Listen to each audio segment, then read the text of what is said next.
వ్యవహారాల్లో జోక్యం చేసుకోకుండా ఉండటం అన్నది అమెరికా చరిత్రలో లేదని అర్థమవుతుంది. ఇదివరకు సోరోస్ లాంటోడు బంగ్లాదేశ్ వ్యవహారంలో ఏలు పెట్టాడా, లేకపోతే కనుక మన పాకిస్తాన్ వ్యవహారంలో ఏలు పెట్టాడా, శ్రీలంకలో ఏలు పెట్టాడా, ఇండియాలో ఏలు పెట్టాడా, ఇవన్నీ మాట్లాడుకున్నాం.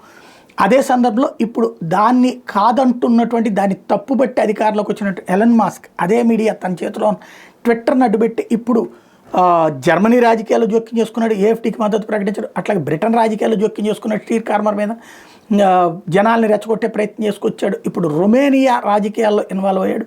రొమేనియాకి సంబంధించిన గవర్నమెంట్ ఇప్పుడు అక్కడ ఉన్నటువంటి అధ్యక్ష అభ్యర్థిని కాబోయేటటువంటి అధ్యక్ష అభ్యర్థి మీదనే కేసు పెట్టి అరెస్ట్ చేశారు.